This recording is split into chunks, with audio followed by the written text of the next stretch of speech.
that people get are a result of too much yeast in your gut. And once you get it, it's really hard to get rid of it.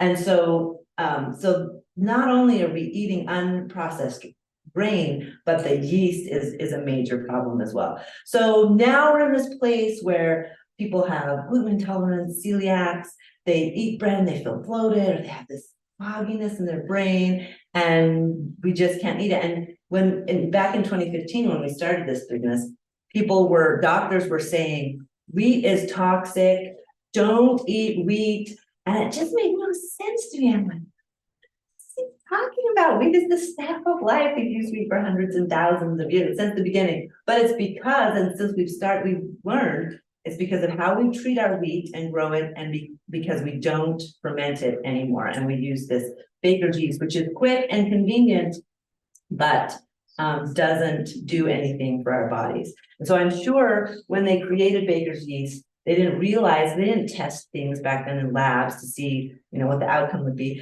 I'm sure they didn't realize that they were trading nutrition for convenience when we started making this bread this way. So that is a little bit about the history of bread and grain. Any questions before we jump in?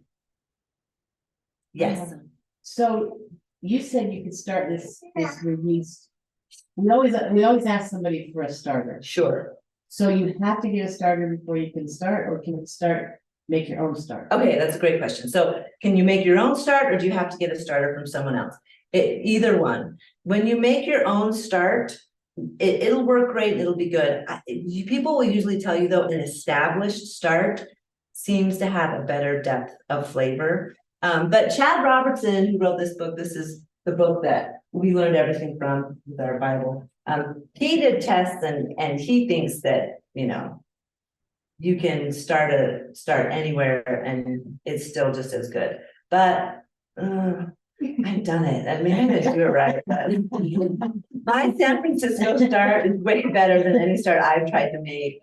And so, but there's something in the air in San Francisco, that bay, warmth in the atmosphere, I don't know, but it just makes amazingly awesome sourdough bread that has this sourness that's just right. And because of that, the bacteria there has its own name, and they've named it Lactobacillus San Franciscus, because it's just so unique and awesome. But wherever you begin your start and establish it, it will have different traits from other starts. So San Francisco, you get that nice sour. There's places in Africa, you can get starts from Africa that are more tangy. Dr. Christensen, who's here in Payson, he gives out a start that's from Czechoslovakia. It's really sweet. Like, you make it and there's no sour to it.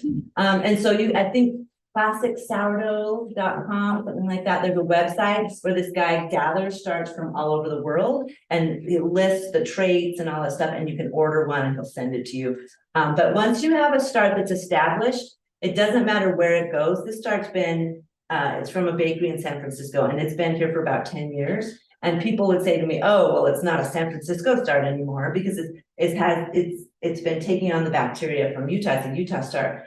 But that only works if it's a young start. This start's about 170 years old. And when it's established, the bacteria in the start act like that fish in the tank in Finding Nemo, that anytime it got dirty, it would like clean everything up with OCD. That's what the bacteria is like. So anything foreign, once it's established and it's going strong, anything foreign that comes in, it just gets rid of it because it doesn't recognize it. So that's why I can say this is a San Francisco start, because it's established. But I've had starts from Alaska. Alaskan starts are really famous.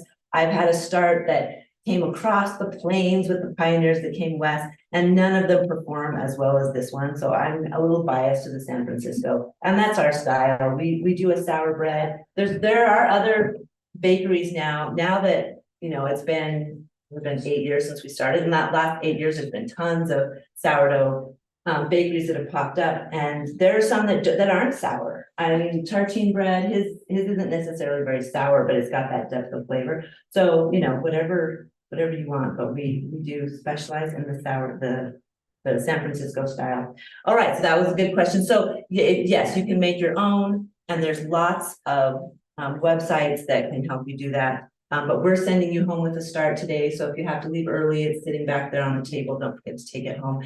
And so those of you that are online, you should be able to get on Facebook and find Facebook groups in your local area, sourdough groups, and just say, anyone near this address that has a start, you can order them on Amazon. We sell our start if you want to order it from us at yoursourdoughstart.com. So you should be able to find the start pretty easily. Any other questions before we get started? Is that the San Francisco? Yes, what you'll get today. And is then San in this, Francisco you start. talked about a granule start, Yes, granular or whatever. a dehydrated. Ooh, I didn't bring my dehydrated start out. Did I? Yeah, so dehydrating your start. So when we mail it, if you order it from us online, we send you a dehydrated start. And all you do is put it in some water, barely cover it until it's reconstituted, mush it around, and then start feeding it. But I suggest to people when you take this home and start using it, that you dehydrate some of your start in case someone throws it out, which has happened to me, because they're gonna go in your fridge. You have a prepared starter on your counter and they're gonna see this thing that has this liquid and it really smells gross, like death.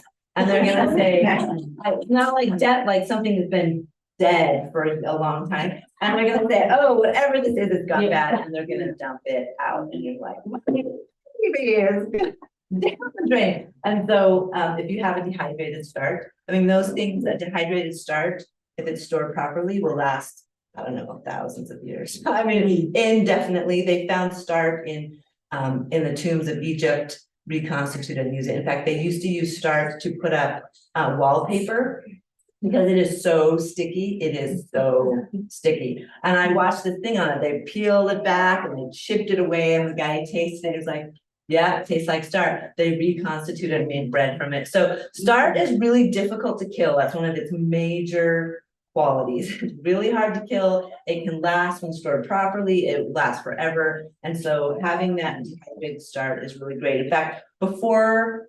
2020, I used to tell people, you know, it's nice to have just like in Utah, you know, I don't know about those of you online, but you probably don't know Utah culture, but in Utah culture, everybody's got food stored, right? We've got weed in our basement and stuff. And I used to say, you know, if there's ever like some sort of emergency, like an earthquake or something, and some reason the truck stopped coming, people are going to go down to their basement and they're going to say, oh, but I have my wheat. But guess what? Commercial yeast only has a shelf life of like 9 months. And so unless you're rotating it that often, you're not going to be able to make bread. And you need oil and all of these different things. But how do you make sourdough? Water, flour, and start, because your water, flour, and salt, because your start is just water and flour fermented. So if you have water and you have salt and you have wheat, you can make sourdough. And so it's just nice to have those little grains. So I used to say that to people and be like, oh, that's far off thing. And then 2020 happened and COVID, and we're like actually going to the stores and there's nothing on the shelves. And so I think that's one of the reasons that sourdough as a hobby like exploded during COVID. It was like, oh, this is fun and I can make it and actually have food in my kitchen. So anyway, so yes, and this is how you do it. Get something that is tall, that's glass or plasticky, coat your start and get all the excess out so it doesn't puddle, because that will take longer. And then in the morning, literally, you will come and it will be dried and the flakes will have pulled off and fallen to the bottom. And so as long as they're completely dry, you're good. You just store it in an airtight container where it won't get wet. And you've got your dehydrated start. So how much, like a cup of it? Or Whatever you want to do. Do you need me, Paul? Okay, this is my son, Paul. He's our head baker right now. He is going to serve a mission for our church in Rio de Janeiro in a few months. And so I'm gonna send him with dehydrated flakes. So he can make bread. My daughter Abigail went to London and she made bread there. But she learned quickly that it's different being at, what are we, 5,000? 4,000 feet above sea level, and being in London where she's right there by the ocean. She made bread and she's like calling me, my bread's ready. What's wrong? Yeah, make bread. And I'm like, oh, it's elevation, sweet elevation. And their flour, they put like all sorts of things in their flour, conditioners and baking soda. And so she was like fighting against that, but finally she was able to get it right. So that's a great lead in to actually starting. because one thing I want to tell you all is you have a recipe that has directions, right? Oh, Paul, you have your phone. While you're here, will you take some pictures and videos? Abigail wanted that for Instagram. Anyway, you'll see grams and all of these things. But what I want you to pay more attention to is what I tell you about the texture, the consistency, what it should smell like, what it looks like, because this is like a pet. It's alive.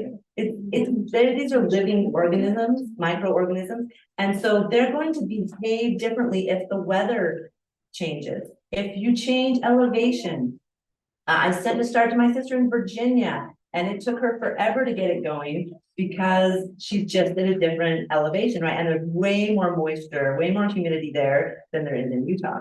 And so people think, oh, I've done it wrong, or my start is bad, but you just have to understand the language of your start. So that's what I want you to pay attention to and ask questions about today. And then when you go home and you start using this and something goes wrong, like, oh, it's just the weather. We're just going from spring to summer. We're going from fall to winter, and that's what's happening right now. And so that is important to know. So let's start with the start, which is the lifeblood of your bread. So when you want to bake, you take your start and you're going to feed it or activate it. You're going to feed it so that it can activate. And the way you feed it is just by giving it equal parts flour and water, right? And so the way that you know what proportion to feed your start at is very simple. Whatever amount of start you have, you take that amount and you double it, and that's the flour, that's the amount of flour and water that you use. So I am going to feed a start for you. Let's just talk about actually the start that you're going to take home. It's about a tablespoon, in between like a tablespoon and an ounce. And so when you take this home, you go up and get the plastic and metal measuring cup. When you take your start home, you're going to find a jar or a food grade container that's plastic, and you're going to put your start in it. And so let's say it's an ounce. Let's say you have 2 tablespoons in there. How much water and how much flour are you going to put in? Yes, so you're going to do 4 tablespoons of each, which is a quarter cup. So you're going to do a quarter cup of water and a quarter cup of flour. Now you'll notice in your instructions it says heaping, or it says a little bit more of the flour, and that's because water weighs more than flour. And most people don't have a kitchen scale in their kitchen, so I've converted this to volume. But there's also the grams there if you want to use that. And if you're going to do this a lot, I do suggest you get a scale. They're like $11 at Walmart. And bakers always use weight because it's more accurate and it's just faster to work with. So if you're weighing it, then you just weigh equal amounts. But if you're going to use volume, you have to know you have to do a little bit more flour to get the right consistency, because flour weighs less than water. So I am going to not wait for a measuring cup. We're going to say that this is like half a cup of starch. And always lick your finger, because that's a great source of probiotic, right? You're getting, once you bake the bread, you kill the bacteria. But while it's still a start, it's a great way to get healthy bacteria. Okay, so now I am going to use, I didn't bring my picture down either. We had friends visiting and we were up till 2 in the morning. So I'm really good at eyeballing it. You don't eyeball it. You use a measuring cup and I'm just gonna eyeball it. Okay, we're gonna do a cup of water. And then I'm going to do a cup of flour, because I did half a cup, right? But I'm gonna do a little bit more than a cup, like a heaping cup of flour. Oh, that's right. And then I'm going to mix it. And what we are looking for in consistency is we are looking for a very thick pancake batter. Do not do cake batter consistency. Because you'll see some people that have really thin starch. The problem, I mean, don't get me wrong, it'll work. But the problem with a thin starch is what you're doing when you feed it is you're giving it the starches so that they can break it down and produce the carbon dioxide and the lactic and acidic acid. And once they've eaten all the starches, then they're done. There's nothing more to eat. And so they start to like go to sleep. It's like they're hibernating, right? And once there's no more food, your thing will double in size because the yeast will eat the carbon dioxide. So after about 3 to 4 hours, it will double in size. But when there's no more food left, then everything starts to fall. And if you have a thinner start, it reaches that point a lot faster. And so I like to have a start that is ready for about 2 hours. Where? It's up on the very top of the wrap. Thank you. And so I like it to be thicker so that I have like 2 hours of my start being active versus like 40 minutes when it's really thin. So you don't want to be like super thick like dough, but you want it to be like a really thick pancake batter. And that's the consistency that you're looking for. Okay, this is pretty good. That's pretty good. Okay, so there we go. That's the consistency I like for my start. Just thick, more like a waffle batter. Waffle batter is a little thicker than pancakes, so more like a waffle batter. And I'm only using gloves because I'm demonstrating.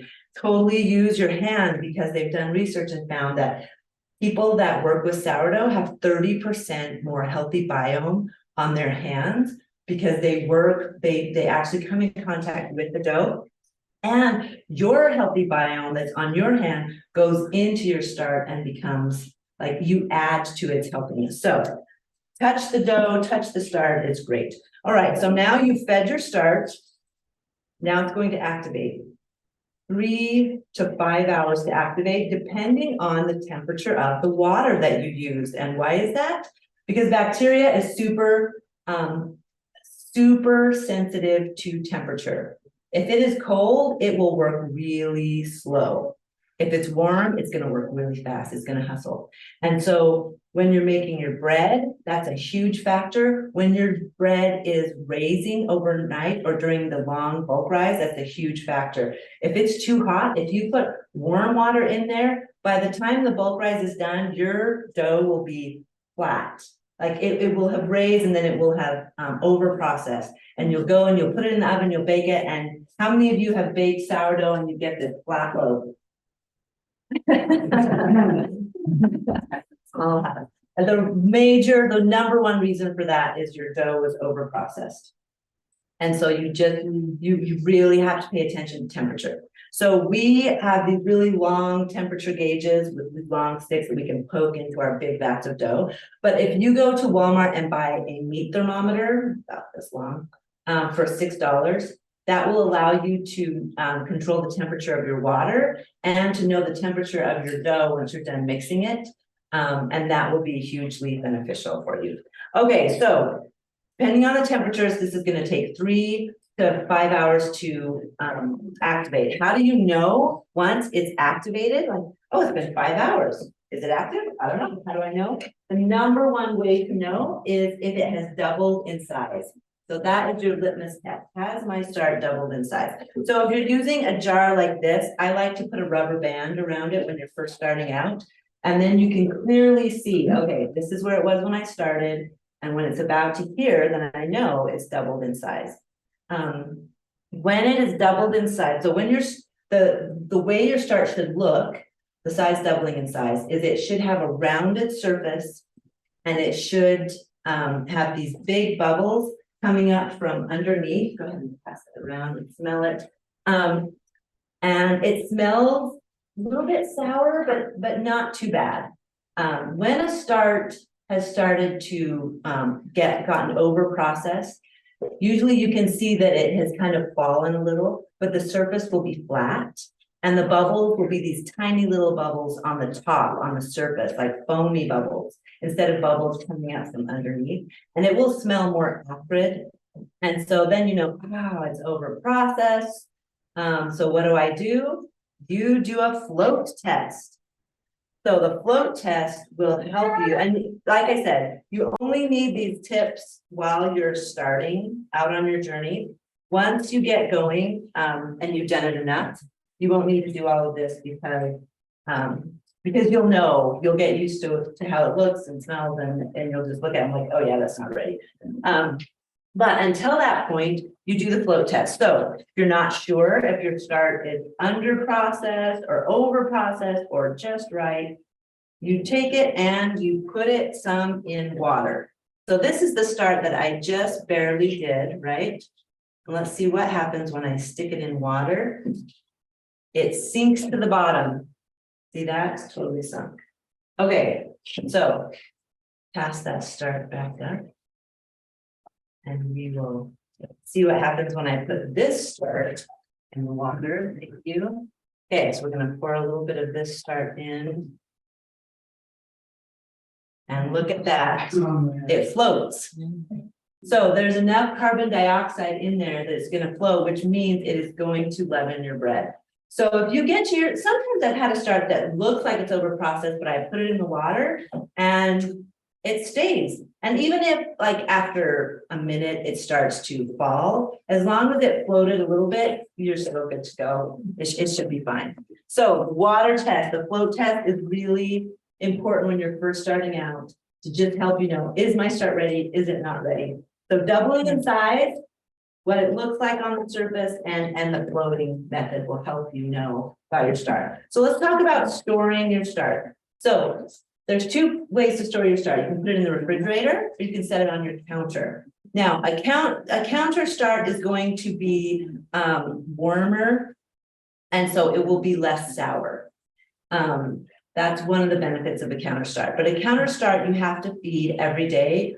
Probably get away with every other day, but you have to feed it every day. Otherwise it starts to mold because it's just sitting there exposed to the air. And so you got to feed it every day. Now, when you feed it every day, you have to do what's called discard. You have to discard some of it before you feed it. Otherwise, if you just keep feeding and feeding it, you'll have a bathtub full very, very soon, right? So before you feed it, you take most of it, throw it out, and then you feed it again so that you maintain the same amount of start on your counter. Now, a lot of people use their discard, and this is one of the major benefits of having a countertop start, because baking with sourdough is amazing. People that are gluten intolerant, wheat allergies, diabetic, you know, anything that you put flour in, you can use a start to make. So you can make noodles, crackers, waffles, cake, cookies, naan bread. I mean, like anything that has flour, you can ferment and use sourdough with. But it takes planning, right? Like, start out, you have to refresh it. But if you have a countertop start, you have like this 4 hours during your day where you have a start that is ready to use. So if you keep a good amount on there, instead of taking it and throwing it away, you can take it and make stuff with it. Pancakes are awesome because you don't have to do any fermenting time because you just use start with egg, oil, honey, baking soda, and then you fry it up. So pancakes are amazing to do. But that's nice. If you go to, so in your resource section on your recipe, and those of you online, you should have had a recipe emailed to you yesterday. So if you don't see it, look in your spam folder. But you'll see a website called yoursourdoughstart.com. And that's our education website. And we have a blogger who's amazing. He's posted tons of recipes, lots of tricks, lots of health articles about the benefits of sourdough, studies that have been done. Mostly in Europe, because in America, we don't do those kinds of studies because we only study things that are money makers, and sourdough isn't a money maker. So anyway, there's lots of recipes on that blog. If you get to a recipe that you search online and it says, like it's a cake recipe and it says, you know, take your start, put all your ingredients together, mix it and bake it, you know that that's not a real sourdough recipe because you're not fermenting the flour. So most good recipes will say, mix the start and the milk and the flour and let it sit overnight or for 8 hours, then add the rest of the ingredients and bake your cake. So you just need to know the difference between a real sourdough recipe and a fake sourdough recipe. So that's a great way to do it, countertop start. If you go on vacation, what do? Will you take it with you? Just kidding. I know people that do that. I am not that high maintenance. I just stick mine in the fridge, like the lady said, very smart. And then when you get back, take it out, start feeding it again. It's going to be fine. So that's a countertop start. Now, a refrigerator start is a little different. A refrigerator starter for people that are going to bake with sourdough, but don't want to worry about the hassle of feeding it every day, and maybe you're not going to bake a ton with it. So you stick it in the fridge. The only thing you have to remember is when you put this in the fridge, it's like your bacteria are going into a coma. And the longer they're in the fridge, the deeper the coma is. And so when you pull it out, if it's been in there for like a week or a month and it hasn't been fed for a month, and you pull it out, you're not going to be able to feed it and have it activate in 3 to 5 hours. It may take a day. So you may pull it out, feed it 12 hours later, feed it again, 8 hours later, feed it 4 hours later, feed it, and it's ready. It's more of that kind of a cycle. So as long as you know, and you know, count that for the time that you need to prep for it, then you don't have to think about it. So that's the nice thing about refrigerator starts. But what happens with a refrigerator start that's important that you know is that when it's in the fridge, the liquid's going to separate. The lactic and acidic acids are going to separate. And because it's in the fridge and temperature is important, the acidic acid turns brown or black in the cold. So this isn't super dark for some reason, but I've had starts that the liquid is black. And people think, oh no, it's mold, and they throw it away. It's not mold. Just the acidic acid reacting to the cold. That liquid actually has a name. It's called hooch, because it smells like alcohol, but you can dump it out or you can stir it in. If you like the extra vinegariness, keep it, because that's what that will be if you don't dump it out, because you're just going to feed it and produce more lactic and acidic acid. So it's not going to hurt it to throw it out. But another trick you can do about the refrigerator start is you can feed your start like this, put a lid on it and stick it in the fridge. And it will activate for, it'll take about 2 to 3 days to activate, but then it'll be active for a really long time. So you have this start in the fridge that you don't have to feed day after day, but that is active that you can pull out and use for it. You just have to take into account the fact that it's cold. And so that's a trick that you can also do as well if you want a refrigerator start. It will be a little more sour because it'll be cold, but it's not too bad. So another few things you need to remember about your start: whatever container you're going to put it in, make sure it can handle more than doubling in size. You should never touch it with metal spoons, metal bowls, metal containers, because something about it interferes with the bacteria. Now, when you're going to make your dough, totally use a metal bowl, but it's just when you're storing and using your start, do not use metal. Now you can put metal lids on here and you're just fine, as long, you know, because most of the undersides are coated. And you just have to make sure it's not going to touch the top. But you can also get plastic lids that fit these jars. But you just have to be really careful with that, because this is really strong stuff. This is like a force of nature. And I haven't ever heard of anyone having a jar explode on them, like the glass, but I have heard students say that they filled it too full, and when they undid it, it splattered like all over the ceiling and just exploded that way. And so you just want to make sure that it has the capacity to more than double, because if you leave it, your start will more than double. Actually, it doesn't have to, but it will sometimes. And so if it's a really healthy start, you want to make sure that that happens. And like I said, it's really sticky stuff, so you just don't want to mess with it. Another tip you need to know is that, oh, I just left my head. Okay, maybe it'll come back to me. Any questions about start? Yes. Sorry, you have to put a lid on the top? Do you have to put a lid on the top?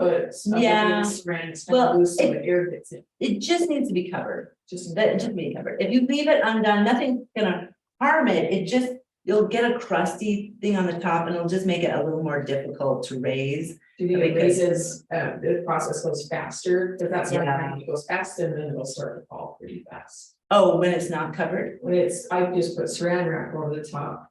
That's what I learned, and so Instead of really tightening it. it makes it last longer, the process lasts. Oh, longer interesting. Instead of falling, so. I've not had enough experience with that.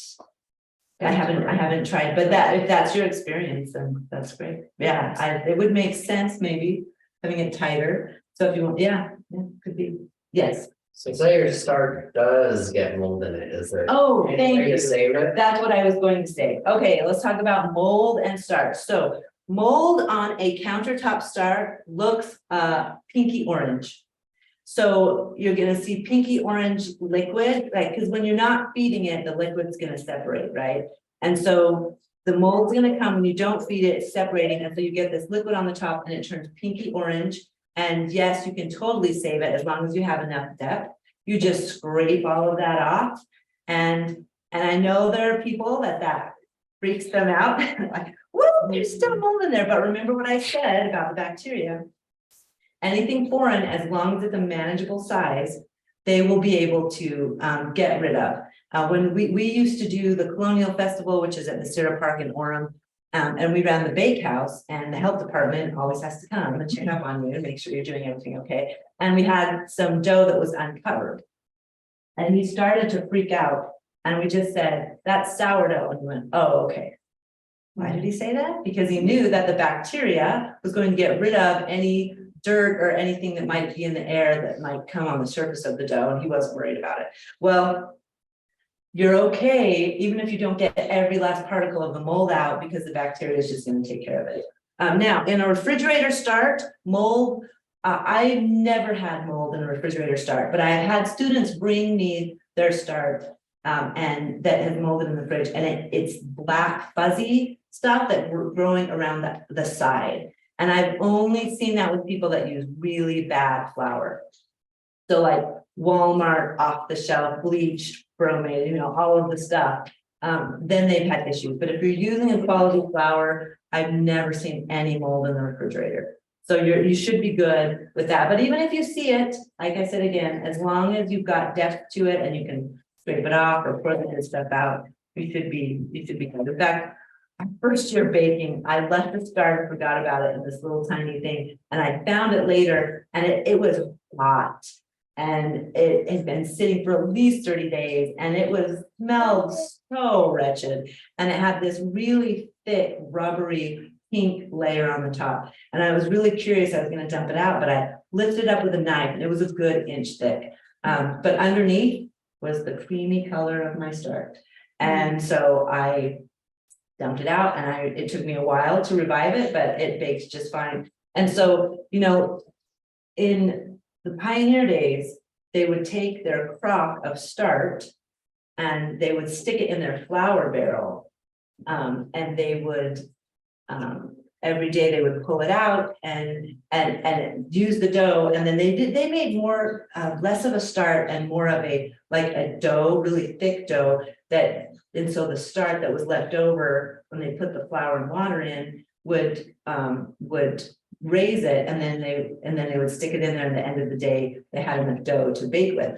And so starts are fine not being fed and not being in the refrigerator, as long as they are not exposed to the air. It's being exposed to the air. That's why the stuff underneath is fine, that they get you the mold. And so really, it's just so hard to kill a start.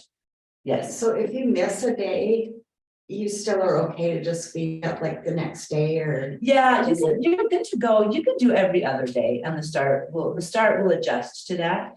If you start doing more than every other day, then you start to see liquid separating and little pinky orangey mold around the sides, especially if it's warmer. And so it's just better to feed it every day or every other day. And if you let it go a week and you see that mold, the stuff underneath is fine, but again, it's been a week. And even if it's not in the fridge, it's going to take a little bit of time to revive it, because it's like I said, it kind of goes into a coma when it's not eating. And so you just have to wake it up. So any other questions? Yes. So I don't bake bread every day. I try to do it on Saturdays. And I have the refrigerated start. Okay. So on Wednesday, I would pull it out and try to start reviving it from the fridge. So if you feed it and stick it in there, then it shouldn't be too bad. So if you feed it, it's going to take a couple of days to activate, and it'll be so experiment with it. You may be able to feed it, stick it in, and it may be ready by the end of the week, when you're ready to use it. Okay. Depending on how thick you make it. It's just a matter of the coldness, right? So it's cold, so the bacteria is going to work super slow. So instead of 3 to 5 hours to activate, it's gonna be like 2 to 3 days before it's active and it's doubled. And then it will maintain that activated state for 3 or 4 days. So Because if it's so if I cold. did it on Wednesday and activated it, got it going, refreshed it, whatever. Could I set it out on Friday night? To start. So it's ready for Saturday morning, So you pull it out of the fridge on Wednesday, on Friday. No. on Friday night. Uh-huh, If you have refreshed it and stuck it in there and it's maintaining its active state, then I can't tell you for sure, because like I said, it's an art form, not a science sometimes. okay, Because there's so many factors that play into it. I mean, it is a science, but there's just so many factors. So you would just have to play with it, but I imagine that would work. But you're gonna have to see okay. and see how that goes. And let me see if there's any questions typed in. The recipe was sent yesterday, okay, those are not questions, okay. So another reminder, people online, you can unmute yourself and ask a question if you would like. Okay, so that's about the start. Any other questions about start? Start is like the most, they're not confusing, but there's so much with the start that, we've got to get all of the questions. It's how to like, I guess, keep preserving it, like, you're not gonna use all of it when you bake it, right? Right, okay, so how to preserve some, so this recipe calls for 3/4 cup. So you probably want to always keep about a cup or a cup and a quarter around that you're refreshing, right? And so that when you refresh it, let's say you've got like a quarter of a cup or a third of a cup, and you're gonna double that, and you're gonna feed it, and you're gonna get more than a cup. Then when you make your recipe, you're gonna use 3/4 cups of it, and you're gonna have that quarter cup or 3/4 of a cup, not 3/4, a third of a cup left. And that's what you either put back in the fridge or keep on the counter and refresh it. So you always keep a little bit more than you're going to need. And so that's how you're able to keep some always going. And some people will like pour only enough that they need to refresh and keep the rest, but yeah, just refresh the whole amount and then use what you need and keep it going. All right, any other start questions before we make bread? Yes, Do you have a favorite flour? flour, yes. Yes, so flour does make a difference. So King Arthur flour is amazing. It's unbleached, it's unbromated, it's unfortified. They make an organic version, which is also great. And King Arthur is back east. It's in most grocery stores. It's way pricey, but if that's important to you and that's all you can find, King Arthur is very accessible. Wheat Montana is a brand. Obviously, they grow in Montana, and it's unbleached, unbromated, and unfortified. And I don't think they have an organic version that I know of. But with that, you can go, for those of you online, you can go to their website and type in your location and see if someone near you sells. I know Winkos carries the wheat. I don't think they carry the flour, but they do carry the wheat berries. And then we get our flour and wheat from Central Milling, which is in Logan, the only organic mill in Utah. And they also have mills in California. Central Milling is where all of the San Francisco big bakeries get their flour from. They're really amazing. So we get the ABC flour, which stands for Artisan Baker's Craft, and it's organic. It has 80% of the brands still in it, so it's not completely sifted out, because that's the difference between white and wheat flour. White flour has had the bran and germ sifted out of it. And so that's why you can make white bread that's fluffy and light and airy like cake, because the bran's not in it. So when you grind up your wheat, you've got these little jagged chunks of bran, and as the carbon dioxide is being produced, the bran is popping the bubbles. And so that's why your wheat flour is not as tall and way more dense than your white bread, your wheat bread, because it's just like counteracting the ability to raise, and also that it's heavier and absorbs more water, which makes it more dense. So so this flour has still 80%, it's just ground super fine. So it looks and acts like white flour, but it still has a lot of the bran in it. So that's our milled flour, and then we get the hard white wheat, which is also organic from them. And so, yeah, a lot of people's problems with bread can actually be traced to just the glyphosate that they spray on it And that's what people are reacting to and not necessarily the wheat. And so if you do have issues with that, going organic solves a lot of those problems. So those are the flours we recommend, but as long as you can get something that's unbleached and unbromated and unfortified, that's important. Bromation is a chemical, cancer-causing chemical they put in the flour to make it feel soft and conditiony when you bake it, but it's an endocrine disruptor. It causes all kinds of problems. And so wreaks havoc on your hormones. And so that's bad. And then obviously bleach. And fortified just means that because they've taken all the nutrients out by sifting out the bran and the germ, they put it back in.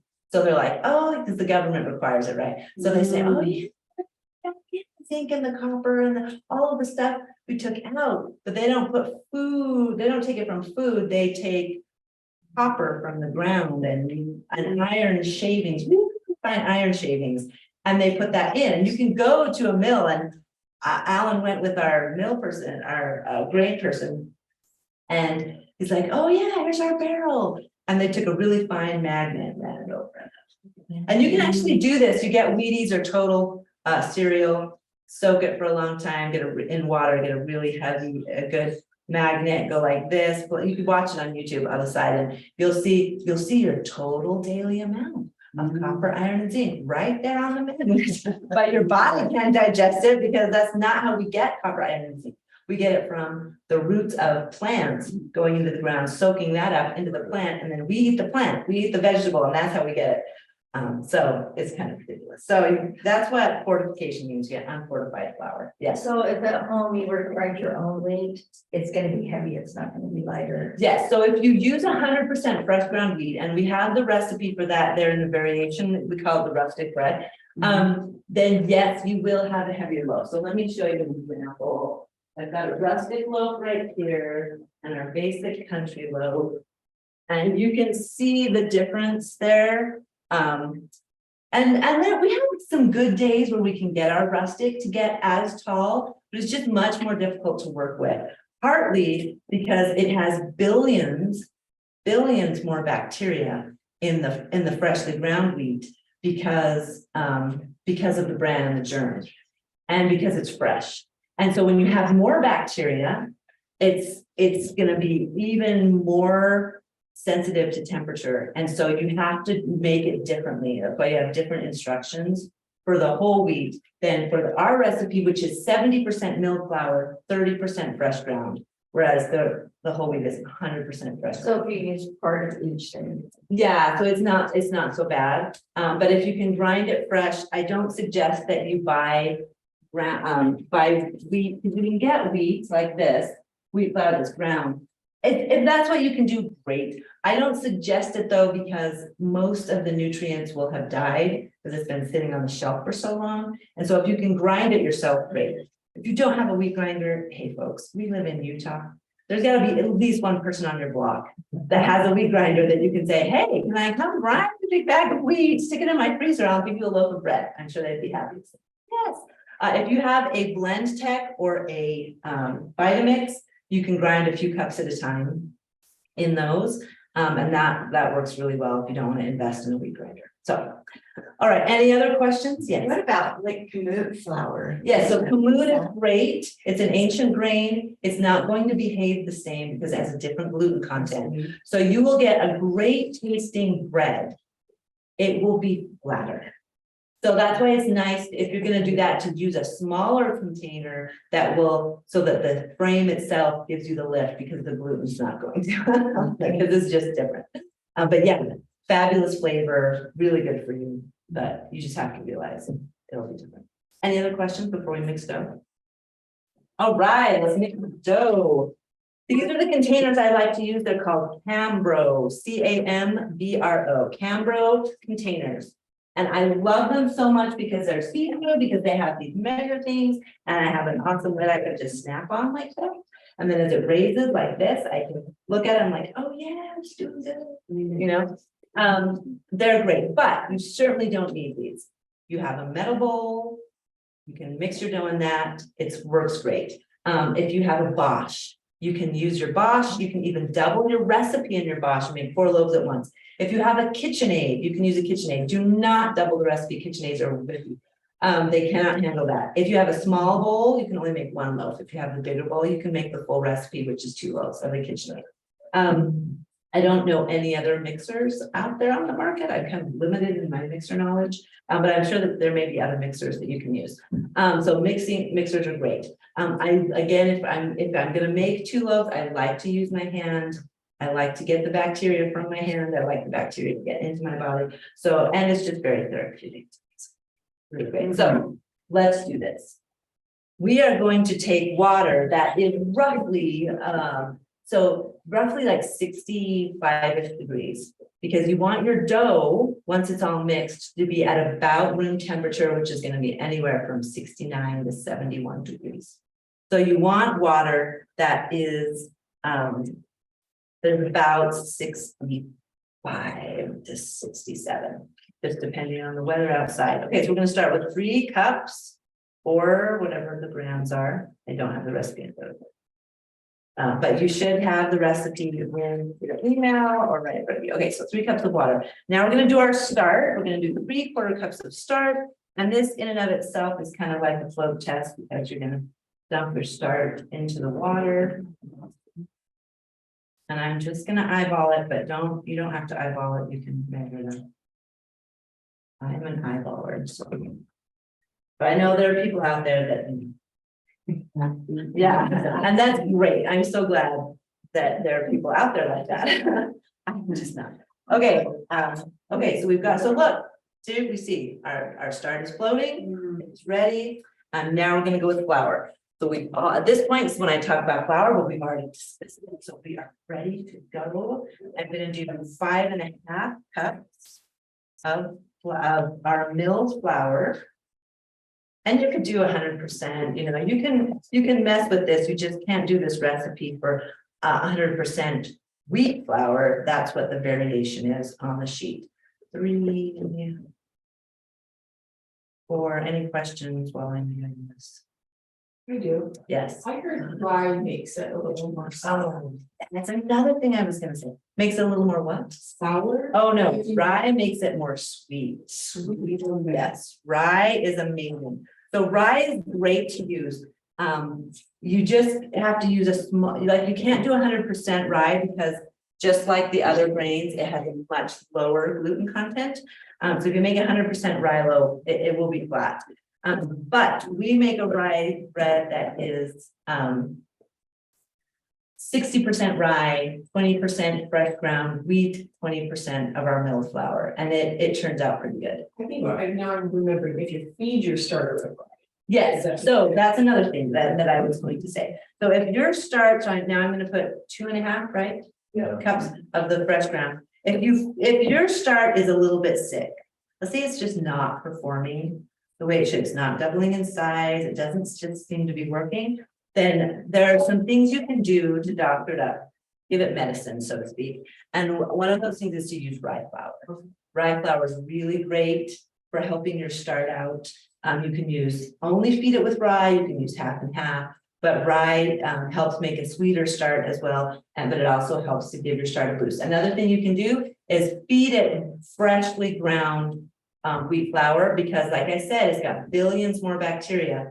So your bacteria count is suffering when your start's not working well. So if you infuse it with that billions more bacteria, it's going to help kickstart your start again.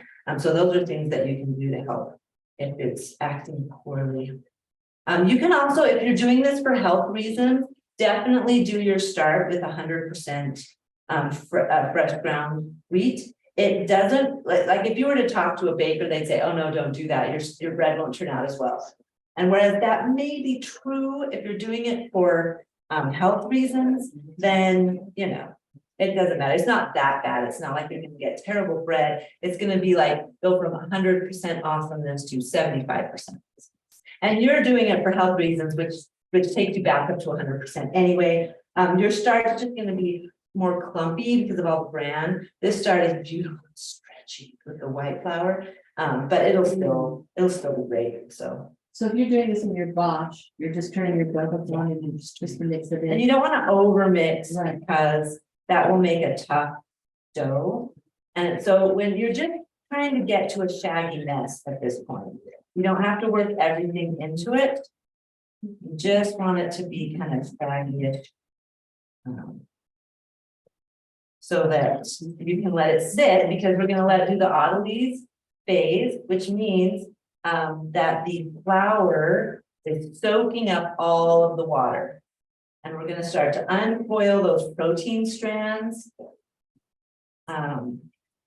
So that we can get moving with making great bread. This is a little on the dry side. I do not know why that is, but that's all right. It'll sit, it'll be fine, because we're gonna be adding water to it. Okay, so see, this is just like a shaggy mess. It's not all the way worked in. We're just gonna let it sit for a bit. So this is the oddities phase. It takes 30 minutes. You also are doing it, we're not adding the salt yet, because salt preserves things, which means it slows it down. And salt's really crucial to sourdough because it helps the bacteria function evenly. So they're not processing some parts faster than others. But because it slows it down, we want this 30 minutes for the bacteria to get into place throughout all the dough before we slow it down. We also want the flour to soak up all that water. And so that's going to be 30 minutes that we'll let it sit here. So let's just pretend it's been 30 minutes and we're going to do our salt.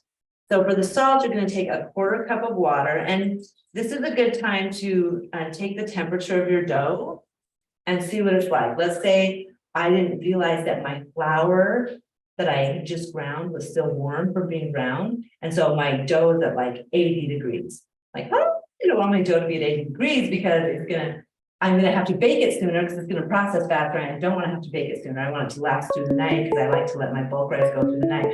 So you can use really cold water for your salt water to help adjust the temperature of that. So it's a good time to take the temperature of your dough. Okay, so now we're going to put 2 tablespoons of salt in there. That may seem like a lot. That measures out to a tablespoon of salt per loaf. But like I said, salt is super important for sourdough, for flavor, and also for the bacteria. And if you are using quality salt, then it's not that big of a deal. Now, what is quality salt? Seasoning. Quality salt is anything that is expensive. Not really, but really. So table salt, when doctors say you need to go on a low sodium diet, they're saying don't eat table salt. They're not saying don't eat salt. They're saying don't eat table salt, that garbagey stuff that you find on the tables at restaurants in the shakers that has had all the minerals stripped out, that has anti-caking agents put in, has iodine we put into it, all of these things that is really bad for you. But if you are going to use a Himalayan pink salt or the brand Celtic sea salt or Redmond real salt, which is harvested right here in the salt flats in Redmond, Utah, really quality stuff, 40 to 80 minerals in it, really good for you. Then you don't have to worry about it. And most doctors will actually, really good doctors will tell you that. They will say, oh, but I'm using, real salts, or I'm using Celtic salt. And they're like, oh yeah, that's fine. It's just the table salt that's super, super bad. And you can usually tell the difference between table salt and the others is price. You get a little thing of the round thing, a pound of salt, and it's $1 or 50 cents. That, that's not the quality salt. If it costs $4 or $5 or $8 for a little bag, like, okay, that's the good stuff. But of course, talk to your doctor, especially if you have issues with all that stuff. Okay, you had a question. Yes, did you say what time we wanted the dough to be? Yes, so you want it to be at room temperature, which is about 69 to 71 degrees, depending on the temperature of your kitchen and the weather outside. So if your husband just likes to keep it super cold during the summer, lots of AC, then you might want it to be a little bit warmer. Or if you don't have air conditioning and it's super hot in your kitchen, you want it to be colder. Because you want to get you got to get that time in for the the fermenting to take place, not only for the health, but also for the flavor. The fermenting is what gives it that amazing depth of flavor, the fermentation process. Okay, so you're just going to work the water and salt in until you don't see, there's no water puddling at the bottom. Don't see any salt around. I'm just working that in. There we go. Okay. Now that we've got the salt in, we are going to let it sit for another 30 minutes. And then we're going to do stretch and folds. Notice I didn't dump this out and knead it for 10 minutes. Why do we need yeast bread? We've got to activate the gluten, but the bacteria does that for us. So you don't have to knead sourdough bread, but we do want to strengthen those protein strands. So we're going to do a series of stretch and folds. And so you've got to wait 30 minutes between them to give it a chance to raise, and then you can stretch it and fold it, raise, stretch it and fold it. So we mixed our dough, and actually when you mix the dough, that is when you add stuff in. So if you're gonna make jalapeno cheddar bread, you're gonna cut up your half a pound of cheese. Actually it's a pound of cheese because you're making two. And your 4 jalapenos that are fresh. Do not use pickled jalapenos, it is not as good. And keep the seeds in there. And you're gonna throw it in and you're gonna mix it up when you're doing the flour and the water and the starch. Or if you're gonna do sun-dried tomatoes or basil or whatever, the only exception to that is garlic. You're gonna make garlic rosemary, add the rosemary and the oil, the rosemary, leave the oil and the garlic for last, because what is garlic? Antibacterial, which means it's gonna kill your bacteria when you're trying to raise your bread. And so you want to have the garlic when you're tensioning, you like just take your garlic fresh, always use fresh. A lot of online things will say roasted garlic, you just don't get the same flavor. Use fresh garlic that you minced yourself and with a little bit of oil, and you're just gonna kind of like roll and fold it into your dough with rosemary, and then let it raise and bake it. So that's about fillers. So we're gonna mix our dough, then we waited 30 minutes, then we added the salt water, we waited 30 minutes, and then you're going to stretch and fold, and you're gonna do that 3 times. And so we'll pretend that we've let it sit. And this is what a stretch and fold looks like. You're gonna run your hand down the outside of the bowl. You're gonna lift it up, stretch it. This isn't stretching very much because I didn't let it sit, right? But it's gonna stretch and you're gonna fold it towards the center. And you just do that 3 times. Stretch and fold, stretch and fold. And that's it. And then you let it sit for 30 more minutes and you do it again. And you'll notice that the dough has gotten smoother and more elasticy just in the 30 minutes that it sits, and it's raised a little bit so that when you stretch it, it really does stretch. And so that is super important. I had this lady call me and say, my bread just doesn't turn out like your bread. And I say, well, are you doing this? Are you doing that? And I found out she wasn't doing the stretch and fold. And I said, yeah, super important. This is the difference between having a dense loaf of bread and having a light and fluffy, squishy loaf of bread is these stretch and folds, super important. So while we're talking about that, well, I'll talk about that in a second. Okay, so now that once you've done your 3 stretch and fold, and if you do need to cheat, I have 10 kids, I understand things get a little crazy. You're like, aren't there any hacks I can do? So if you have to, you could do every 20 minutes and you could just do 2 stretch and folds and not the 3. If you can do the 3, it's better. If you can, just do 2. It'll still turn out pretty good. So once you've done all of that, I like to arrange it so that during like at about 2 o'clock, I'm refreshing my start. At 6 or 7, I mix the dough, we have dinner or whatever, and I'm doing the salt and the stretch and folds in between reading to my kids and putting them to bed and giving them baths and all that stuff. So that when I'm ready to go to bed, it's ready for the bulk rise. And if you're an early sleeper, make it a little bit colder. If you go to bed at like 9 o'clock, I usually go to bed at 10 or 11. And so I like to have it ready around that time. And then you just pop the lid on, you stick it in a place. If the kitchen's extra warm and you have a basement, put it in the basement. If it's winter time and your kitchen's extra warm because it's winter, put it in the garage, whatever you can do to maintain that good temperature. And then leave it and come back to it 8 to 12 hours later. And this is what you will find. So let's compare a little bit.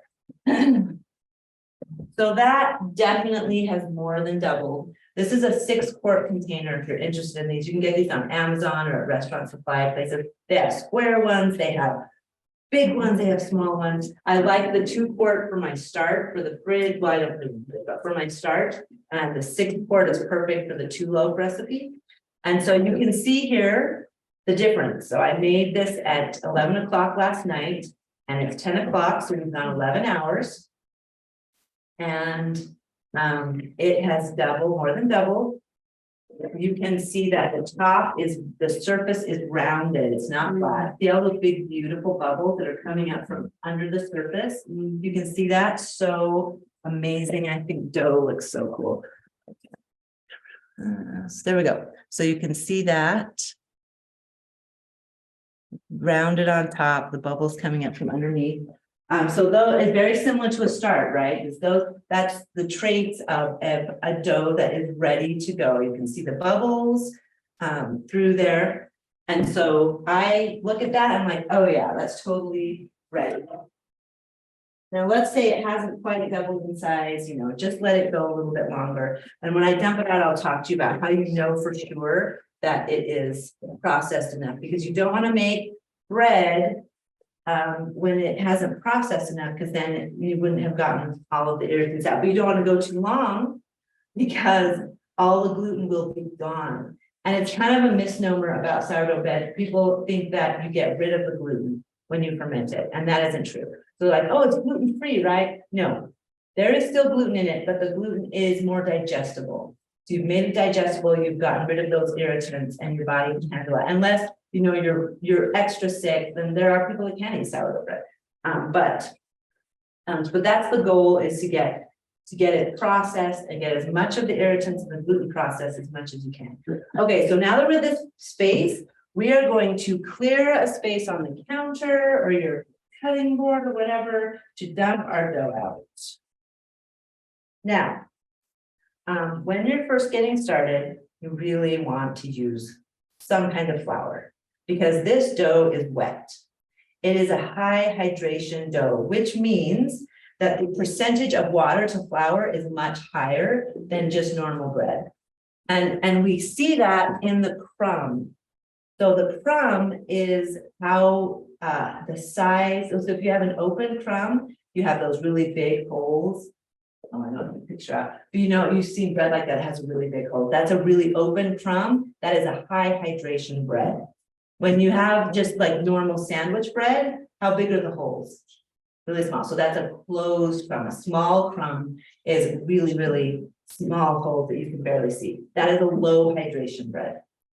So sourdough is typically higher hydration than your yeast bread, partly because the yeast is not as robust as that turbo yeast that's in the baker's yeast. It works awesome, but it takes longer. So it's just different. And so if you don't do a higher hydration, you're going to get more of a brick of a loaf. So this recipe that I've given you is about 71% hydration. When you do 100% whole wheat, because you've got the bran there that soaks up the water so much, you have to do like 85% hydration. There's a big difference. And even then, the dough feels more thick than the white dough, just because of that bran. And so that is why we have a variation for the 100% whole wheat, is because you have to have more water to flour for the wheat. Okay. So it is going to be wet. Now, you'll get to a point where you won't need to use flour very much. But if you have anyone in your house that has gluten issues or wheat issues, use rice flour. You can use water. Water works pretty well, but when you're starting out, it's rough to use water. So use a rice flour so that you can work with it. Now there's a couple more tools that are awesome. This is called a dough scraper. It's basically just a big spatula, but it doesn't have a handle. Really handy, because like I said, this stuff is so thick and sticky. Also a bench knife. You can usually get these at Walmart. Dough scrapers are a little harder to find. Restaurant supply stores, Amazon. But this you should be able to just find at Walmart. It's called a bench knife. Okay, so here we are. A dough scraper. Get this out. I could just dump, hold it and dump it, would take a long time and it would pop a lot more bubbles, pop more bubbles than we need to. When it was during the concentration camp years, when it was just our family baking and delivering and doing everything, my kids would throw dough balls as they got bored. And it would drive my husband crazy because if you get sourdough on the wall, you let it dry and then you scrape it off. You're not scraping off paint, you're scraping off paint and the drywall. The whole chunk just comes right out, or the plaster, whatever. And so it's just sticky stuff. So my husband would get so mad when they would have to ball fights. Okay, so we've got it out. Now we're gonna take our bench knife and we're just gonna cut it in half. And if it's really important to you that it's perfect and you've got a scale, you can weigh your different, so that they're equal. Okay, so now we're going to let it just sit for 30 minutes. This is your last 30-minute section before you tension. So that because we've manhandled it and this is called the bench rest. We're just gonna let it grow a few more bubbles before we tension it. So 30 minutes. And now we're gonna work with our dough. So I'm gonna put gloves on again, just because it's okay, my hands dirty. But this is the part where you are going to decide we're gonna talk about what kind of loaf we're gonna make. Obviously, we make boules, which are the round loaves. A boule is a round loaf, and we bake them in Dutch ovens. We have about 220 Dutch ovens that we use, and the reason Dutch ovens are so awesome is because they get really hot, they hold the heat in, and so you have this small space that you're heating. When you put the lid on, it gives it an amazing oven spring, which means the time between the yeast, when you put it in and the yeast dies, before it dies, you want it to be super hot so that the yeast can make it spring up. And then once the yeast is killed, it's not going to raise anymore. So that's your oven spring, and having it super hot gives you a bigger oven spring, gives you a taller loaf. And also it traps the moisture in, which gives you that crusty golden outside. And so it actually, using a Dutch oven in your oven simulates baking it in a wood-fired brick oven, which is beautiful, right? We got this method from Tartine. Chad Robertson came up with it. He's an amazing baker that went to France and studied, opened up a bakery in San Francisco. If you want a loaf of bread at Tartine, you go like 3 hours early because you have to wait in line. He only makes 500 loaves of bread. Half of them go for sandwiches and half to sell. And so it's really amazing. But his wife had a baby prematurely. He was like, how am I going to pay for this? Because when you own a business, it's not like you get these great benefits, right? You have to pay for your own healthcare. And so I don't know how to pay for this. And the idea came to him, we're going to write a book that helps people make the bread that you make in your steam infused deck oven that's $500,000, how to make it in their own oven and using a Dutch oven. And so he wrote this incredible book. It's not a recipe book, it's an experience. And he has like, he says, this is how you make it. And he's like, okay,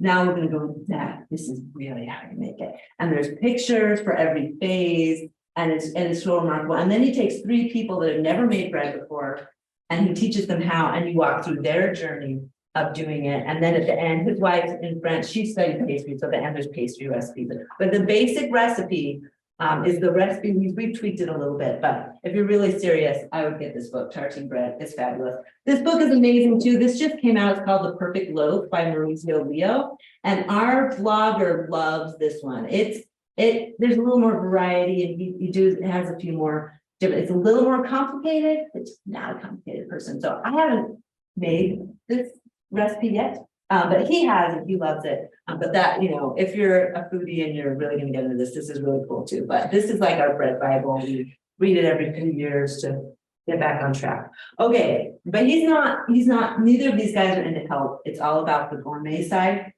So if you want to learn more about the health, you've got to go somewhere else. Okay, so all of that to say, we use Dutch ovens, but you don't have to use a Dutch oven. You can use a pizza stone and put a pan of water in there. You can use a combo cooker. Those actually work better than Dutch ovens. You can use, not a combo cooker, enamelware. You can use a combo cooker.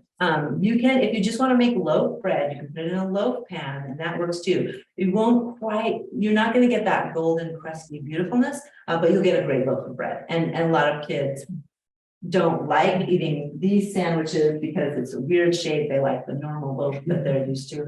And so there's lots of ways you can bake it. The Dutch oven way just like optimizes all of the things. You can fit 2 of these in an oven, even with the legs. We got our Dutch ovens from, let's see, it's not Sportsman's Warehouse. It's Academy Sport. Academy Sport, you go onto their website and they're about $27. Pre-COVID, you could get it for like 25 bucks on Amazon. I don't know what happened that made cast iron go exorbitant after COVID. It probably supply, I don't know. Anyway, cast iron like doubled in price, but you can still get these for I think $27, $30 on Academy Sport. And we use a 10-inch 4-quart Dutch oven. That's what this recipe is geared to. You can use smaller, you can use bigger, you just have to adjust the temperature and all that stuff. Okay, so I'm going to roll these up as if we are making rules. And this is called tensioning. Now we could put it in just like this and it would raise, but it would look really ugly. Our goal is we want it to go up and out. So we're going to create tension, we're going to roll it and create tension so that it does that. This can be really intimidating. It's really not that hard. It's not that big of a deal. You want to touch the dough as little as possible because it's going to stick to your fingers. So we're just going to take it. And this is the point where you can really tell if your dough is processed over or under. You're going to take it and as if you can flop it around and it flops and it's got give to it, but it still holds. That's good. So this is processed enough. This is ready, it's not over processed, it's not under, this is really good. If you pick your dough up and it's like this and you can't, there's no leeway, there's way too much gluten in there that is unprocessed, you need to let it sit a couple of hours if it's just really stiff. If you pick it up and you can't get it to get off your hand and it's like drooping and dripping, it's over processed. And at that point, like, you'll know because you'll try to tension it and it won't hold the form. It'll just like huddle out. At that point, you get a cookie sheet and you oil it and you put the bread in there and you dimple it and you make focaccia with olive oil and rosemary because it's not going to make good bread. So you make some focaccia, it'll taste great, and you start again the next day and don't let it get over processed. Okay, so we're going to just kind of shake it and then we're going to roll it and we're going to caress it. We're not going to dig our fingers in because we do not want to pop bubbles. So usually you only need to do it like 2 to 3 times, but then we've got these holes right here, right? So, or these rolls. So you're going to take your French knife and you're going to go like this, and it's just going to tuck that under. Or you can just tuck and turn this, or you can go like this. So there's lots of methods for doing it. You look online, the old ladies that make bread, and they're just they can make it amazingly quick and fast. But there you go. So now see the difference between this? This is going to go up and out. It's really springy. You can see the bubbles forming on the crust. This is going to be a beautiful loaf of bread. And so now we want it to proof or raise for the last time. So now let's do this one. So we picked it up. We see that it still is, it's stretchy. It's got give, it's not too hard. So we're just going to gently roll. That one probably only needed 1. That's good. And then we're going to tuck and turn. This. All those swirls. Check it out. Very, very nice. Okay. There you go. And you'll get better at it the more you do it, but it's not too difficult. So there we have our 2 rules. Now, there's a couple ways you can proof it. Proofing means you're going to prove that there's enough life in it that it can raise 1 more time. And we could put it in like this, but it wouldn't, it's tight because I just, tensioned it. So it wouldn't raise very much. It would break all over the place. So we want it to raise a little bit more and then put it in the oven. So you can let it raise in a couple of ways. You can put it in just, like a 10-cup bowl that you put some cheesecloth in with some rice flour and you stick it in belly up and you cover it and you let it raise. That's your own proofing bowl that you just made. And then when you're ready, you dump it in. Or you can get a proofing basket or a banneton. You've probably seen those, or the baskets that have the lining. And it'll put, like, as it raises, it'll put the imprint of the basket on your loaf, and it's really fun. And you bake and you have that imprint, like, no, I don't have an example of that. So you can get those, they're about $8 to $10 on Amazon. Or what we do, because we're doing mass production, oh shoot. Would you hand me that bowl of starch right there, that container? Thank you. Ah, good friends, yeah. My friend, like I said, we had neighbors or good friends with us, I was just like way too late. Okay, so we use these Sterilite bowls you get at Walmart for $1, the apple lid. And we use parchment because we don't want to have to clean out our Dutch ovens after every time we bake. And we're baking things like garlic rosemary, cinnamon swirl. And so it's just easier to put the parchment in it and stick it in. So we put it on parchment, and we do a little bit of extra virgin olive oil on our parchment, so it just makes it easier for the bread to come off. You're gonna stick it on there, and then we put it in this container. We put 2 of them, and we put the lid on, and that's how we let it proof. But you could do like a Betty, like not Betty Crocker, what's that? Anyway, you could just go to Walmart and get like a 10-cup bowl, and you put one in with the lid. But there's lots of ways, or just like use a bowl, like I said, from your own kitchen. So you put these on the thing and you let them raise. And I'm sorry to bring my container, I have it all organized. But once it has proofed, so when you tension it and you get it proofing, that's when you turn your oven on and stick your Dutch oven in to preheat it, because you want that baby to be hot when you put it in. Putting it in your oven. Once it's proofed, which you'll know it's ready when it has almost doubled in size, rounded top, bubbles coming out. If you let it proof too much, then Chad Robertson says, don't let it give its last full measure of devotion to the proofing, because then it has nothing left for baking.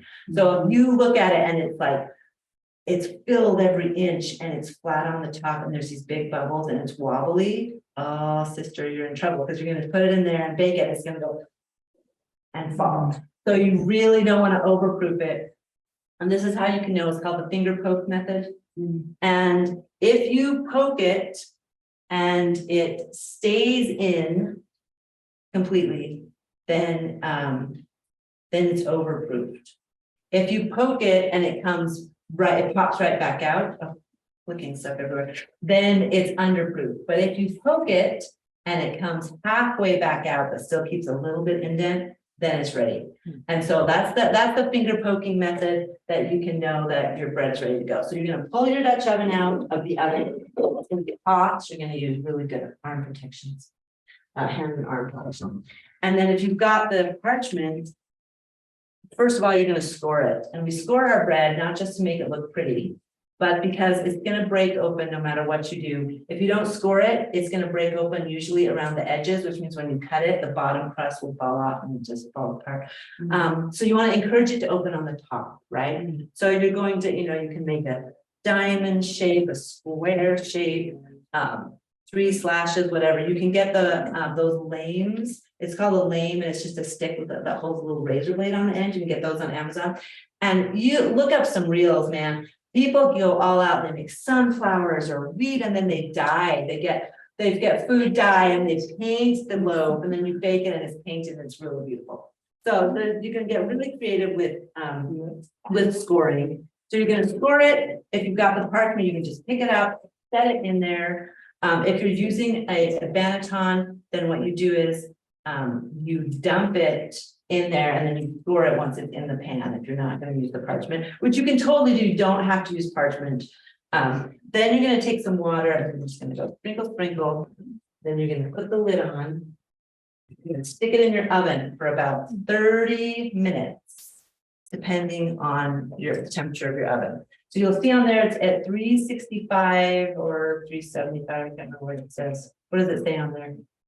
470. 4, I'm so sorry, not 3, 4. Okay, so Most recipes you'll see say 500 degrees, but when we were cooking them at 500, we had to take the lid off to let it brown, because by the time it browned, the bottom was burned. So we had to take the lids off, and that was way too labor intensive. So my husband lowered the temperature and cooked it for longer. And when we did that, we could take the lid off and it was golden brown and the bottom wasn't burned. So that's why it's not 500 for the Dutch oven. But so you should be able to cook it, pull it out. You can also use your meat thermometer to check the dough. So what the internal temperature of bread that is finished, sourdough, is between 200 and 210. Or, you know, if you look at it and it's golden brown, it's done. The only thing that is a little tricky is when you're making cinnamon bread, because it's rolled and you've got all that moisture, you've got all the sugar that's wet, and it can be tricky to know when it's not done. Sometimes it can be doughy. So the thermometer is really helpful with things like cinnamon bread. Yes. If you're using a pizza stone, use splash water. Okay, so if you're using a pizza stone, I would take a cake pan of water and put it on the bottom rack. Okay, So that even while you're preheating it, so that you can get lots of moisture in the air, because in this, you know, it's hot, it's enclosed, and I could just do a little sprinkle and the moisture will not evaporate. But in your great big oven, you sprinkle it and that's gone in like a second, right? So you want that big pan of water in there to help keep the moisture in. and do you still cook it at a lower temperature or? do No, you can cook it, at- well, yeah, I would do the lower temperature, yeah. Yes. At what point did you incorporate other ingredients? Yeah, so that happens when you do the flour, the water, and the starch. Unless it's the garlic, like I talked about before, and then you do that at the end. Okay. If you want to make cinnamon bread, let's see, I'll show you with this loaf. Cinnamon bread is so easy, and you don't have to proof your cinnamon bread, because if you do, you roll it up and let it sit for 30 minutes. Then all of the sugar will liquefy and it'll just leak right out, you'll lose all of that. So with this, you're going to, instead of tensioning it into a pool, you're going to like roll it out. So it's about 18 inches long, a little bit longer, about 5 inches wide. Something like this. And then you're going to sprinkle your cinnamon and your sugar, or if you want to use honey or sucanat or whatever kind of sweetener you want to use. I don't even use butter. I know a lot of people do butter on their cinnamon rolls. I just do the sugar and the cinnamon, you sprinkle it, and then you're just going to roll it up, stick it on your parchment, and bake it right away. And it raises, it's beautiful. It just looks like a massive cinnamon roll. So you don't do it in the Dutch oven? Yeah, you do it in the You Dutch do it in oven. the You just oven. don't let it proof. Okay. You don't have to let it raise again. You just bake it right away. So that's how you do the cinnamon. Okay, so you're gonna pull this out. The hard thing about cinnamon is fresh bread is so delicious, and you cut it and you can put melted butter. But with sourdough, you actually can't cut into it for the first hour because it keeps cooking internally. You cut into the middle of that and it'll be doughy, and they'll think, oh no, I did it wrong. But it keeps cooking, but you definitely take it out of here or else you'll burn it. You take it out, let it cool for an hour, then you can slice it. I mean, you can eat the ends. You can cut all around the middle and eat it. It's really yummy, but the middle will be quite doughy. So you wait for an hour and then you can cut it. Now, cutting this, a bread knife, you can tell it's a bread knife because it has this little, it goes up right here so that you can cut without your hand rubbing against the counter. So I would suggest getting a good bread knife. They make them that are like this long. That's what I would get, the really long ones, so that you can, because the bowl, if you're gonna do a bowl, it's quite wide and you want to cut through it. You can also use an electric knife. You can also get a bread holder on Amazon where it has the ridges so you can slice and get even slices, because it can be kind of hard to cut. You can also cut it in half and put the face on the bottom and cut that. Makes it easy to cut, but then you get half pieces. You don't get a full slice. So you can slice it all at once, or you can just slice it as you go. When you store it, you want to make sure it's completely cool. Otherwise, it will mold because you put it in a bag and it's not cool. It'll mold. If you want maximum freshness, you put it in a paper bag and you put that paper bag in a plastic bag. It stores super well in the freezer. So if you've got a Bosch and a big family, you can make 4 loaves at once. Freeze the bread, it freezes for up to 3 months. It tastes super fresh when you thaw it. We like to like pre-cut it, kind of fluff it up and then put it in the freezer. And especially if there's like only you and your husband or your wife, then you can pull a couple of slices out at once and put it in the toaster. It doesn't do well in the fridge. A lot of people put it in the fridge. I don't like it in the fridge because it gets like, I don't know that it really dries out, but it feels dry. You pull it out and you bend it and just like breaks. It just, the texture doesn't It maintain might, I itself. did that yesterday, it got more wet.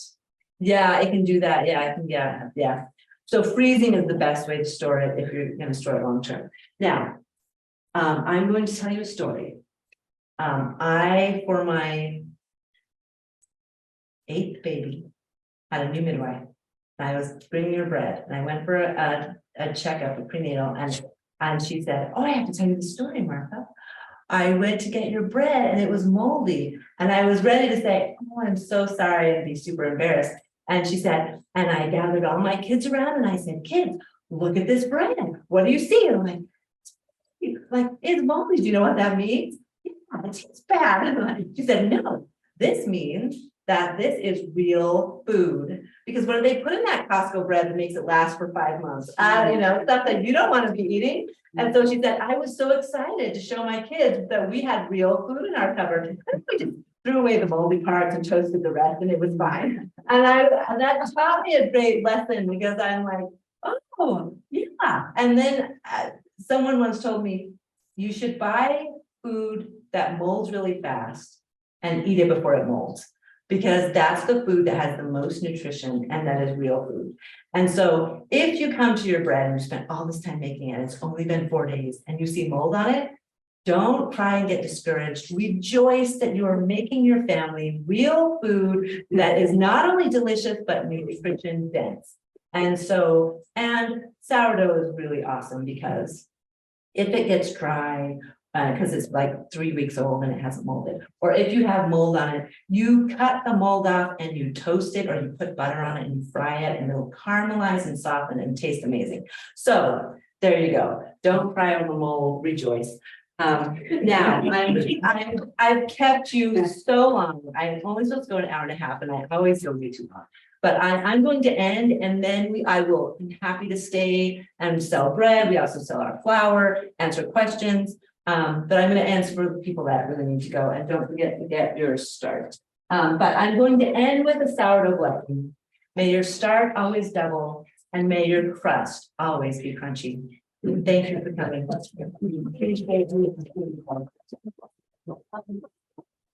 So we do these classes for free, but on your recipe, you'll see there's a QR code. If you want to pay it forward, help us keep being able to do that, that would be great. And now I'm totally open for questions. Don't forget your start. What questions do you have? Oh, I did such a good job. Nobody has any questions. Just kidding. But seriously, any questions? You guys can unmute yourself if you have questions. Can we get a copy to watch again? Yes, the Zoom link will be sent to you. Can we get, yes, you can watch it again. Thank you. I haven't received the recipe. Okay, we'll resend that recipe. We have ordered the dehydrating starter from the bakery. I think she will send us the recipe. You're welcome. So you really should have gotten the recipe. So it's going to be from, I think, the baker at Abigail's Oven or your sourdough start. So just make sure to search your trash or your spam for that. We have a lot of people that feel like think they didn't get it, but it really did come. But I think he sends it out again with the Zoom link also, and that will come on Monday morning for you. So any other questions? You're in London. That's so exciting. I don't know if you're on when I talked about how my daughter spent a year and a half in London and made bread there and had to learn to adjust with the difference in elevation and all that fun stuff. So anyway, but there's some great sourdough groups in London. When we went to visit, we forgot to start and we tapped into some of them like, anybody have to start? And there were so many kind people that gave us We got 100% rye star. We got some really cool things that I still have today in my fridge. So very fun. I love England. It's a great place. Thank you so much for watching. Any questions? Anybody want to unmute? Okay, well, hopefully it got answered. Thanks, everybody. You're welcome.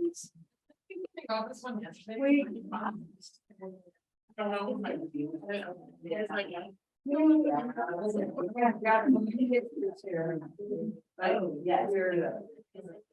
So so where it's like a seam underneath. You belly up. Yeah. And then you're gonna stick it in. Okay. And you always got like rice flour or. Yeah, you need flour something. Yeah. yeah. All right. So it doesn't. I have a new values, but no, yeah. So what do you think about all, your marriage stuff? I don't want to see those, like a tiny woman with the red hair. Yeah, she makes a Dutch oven that you can put in the oven, so hers is. Oh, okay. So like, does it look like this or is it enamel? It's round looking and has a lid. I did one for dog paw, but I don't know. Does it have white? Yeah, all around, yeah. Yeah, so that's, Looking. that's called enamelware, which means it's cast iron, but they coated it. Mhm. And so, yeah, those are great. In fact, I've heard people say that enamelware works better than cast iron. Oh, very So, that's pretty awesome. Go get one. Yeah. Okay.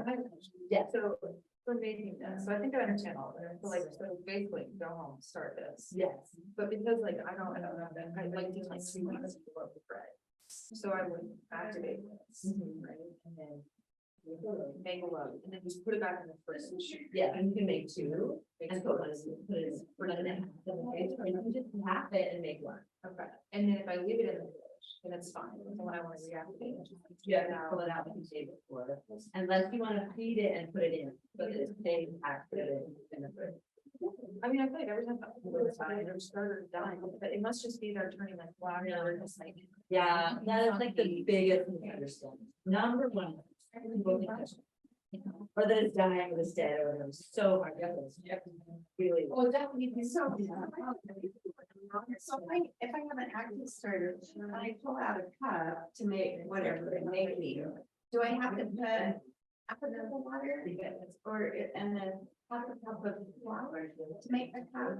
Or do I put, and do I feed it? So if it's already active, it's fed and ready, you don't do anything but use it.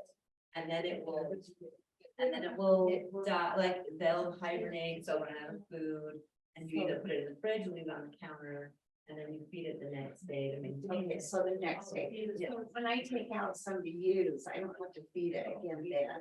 No, Right, I can wait. unless you're gonna bake again in 4 hours. And you want it to be active in 4 hours. So for this initial one, would we make this, if we're gonna make it, or this will like. No, this one, so no, yeah, you have to build your volume. Because this is not gonna give you 3/4 of a cup. Yeah, because you got this and you put a half cup in, yeah, that'll give you like 2/3 of a cup. Can you overfeed it? You can, so you can, so we do 20%, right? So our start is 20% of the start, original start, 40% flour, 40% water. But there are some people that do it 10%. You'll most likely not get as much sour. So if you don't want it to be a sour, then yes, do more flour and water than what I say, and then or less start. And do like 10% start. So basically, I would need to do this starting start like twice before I get. Yeah, You have to wait it. Yes, you get home, this is really active. So you get home 3 to 4 hours, it's double, and you can do it again, and you can make bread tonight. Okay. And make bread, just put it back in the fridge, don't make it. 2 Yeah. weeks later, feed it again. Exciting. Grill it. For when you make bread, yeah, but pull it out like the day before, like I said, it will be like, yeah, it'll be like hibernating, so, yeah. So. Yes. Thank you so much. Awesome. Yeah. We do, so the flour is $50 per 50 pounds, and wheat berries are $40. And there's no. Yeah. How long do we live here? You said something about the flour. Yeah, that's wheat flour. That, so our flour is like super fresh. Most flour that you get, like white flour you go buy at the store, it's been there for like a year. But this was just ground. I did get this 2 weeks ago, just ground. That will last you about a year. No, so not the milk wheat, the powder. We're not. The bread is when you do freshly ground whole wheat, all right?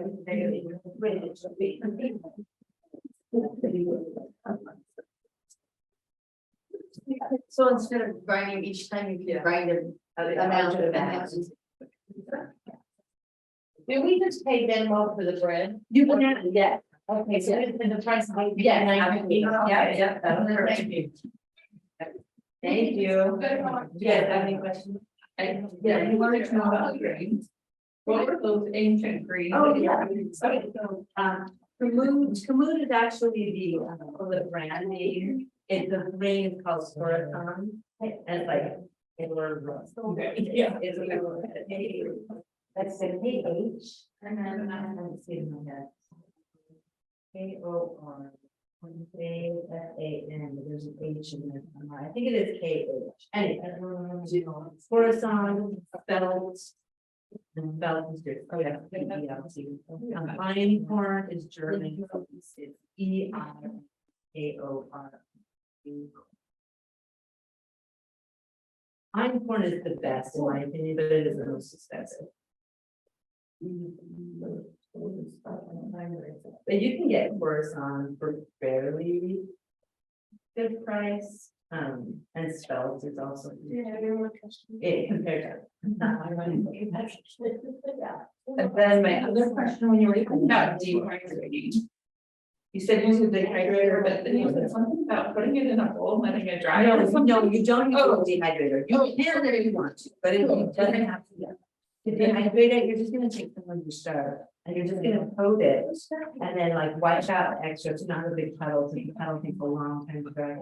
And then once you coated it, it may take it 2 days, but usually like just overnight, it will pull dry and pull away and fall to the bottom. At the bottom. And that's what that's how you're doing it. That's how you dehydrate it, yeah. And that's how it's doing. Then you just store it. And then did I hear you right when you were talking to those other people that this you could use today, like? Yeah, so you can go home and Oh, feed it yes. and then feed it again in like 3 or 4 hours, and then you'll have enough to make bread. So you could make bread tonight. So feed it now, feed it again, and like at around 6 o'clock, you can start the mixing process. Yeah. I'm sorry, this is just I'm sorry, being started, but they have this, like, wooden thing that's a. Oh, yeah, yeah, it's called a Dutch or Danish spoon or something like that. And it's awesome, yes. I don't particularly love it, but some people swear by it. And you do it, it mixes your dough really well. But, so they used it to mix their sugar. Yeah. Oh, you can the metal. So it's like, I tell people that you don't, but it's not gonna kill it. Okay. If you do that. And really, the real thing that would kill it is keeping it in a metal container, yeah. But you'll maybe kill some of your bacteria off, but you know, it's not a huge deal. Yeah. I did get it, but I have. From years ago, I had one of those old wheat grinders that has the. Oh, I love those. Oh, those are precious. I know, it was my mom's. And Oh. But Shannon used it and my sister took it, ended up getting celiac, and so she brought back down and like. Yeah. I have my bread, but I was thinking, Oh, I had a sourdough. But my husband, his mom has made sourdough bread and she just, I think, grinds wheat, but She doesn't do it that everything, her loaves are like this tall, Yeah. really dense. Yeah. So if you I find, don't know. she's letting it over process and she's probably not doing the stretching folds and she's the right temperature. So even though she's using 100% of the ground meat, I think she just grinds her wheat, Yeah. it should still be more Oh, yeah. risen than. Yeah, so this one, so this is like, Nice. this is soft. Yeah, hers is just, yeah. I mean, it tastes good, and my husband's like, you should make it, and I'm thinking. So she makes it in a pan, it's like this high, so we cut it, it's just really dense, and I'm like, okay, I don't know that something. Yeah, Right. my friend with, Okay. that. Okay.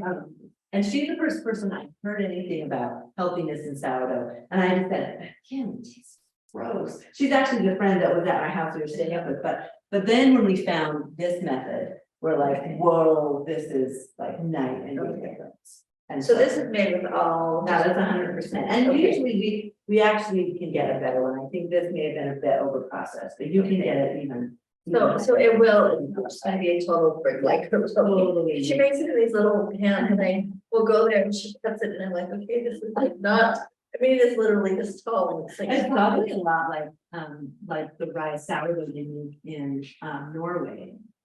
It might be, but all I can do is toast it, because you can't use it for Yeah, a sandwich or yeah. anything. It has a good flavor, but yeah, No, it's you used can to, definitely. yeah, but You it's, can definitely. it's like trying to a make better a sandwich result. with chocolate. Yeah, If I was to totally. make homemade bread, this is too. So I'll probably make some of both, I just need to get some other flour. But And you know. Flour, it's one of those things where there's the ideal and then there's just. You have to function in life, right, Yeah. with what you have. And so my friend says, you do your best and you pay over. the well, see, that's the thing, if I got flour, if there was a disaster, I don't guess and Yeah, how you are. It's like I have my wheat berries, because they last so much longer than flour does. Yeah. So you're gonna have that bread because you're not gonna have the other flour that you can continually get, but Mhm. it's good to know that I don't have to. Right, totally agree.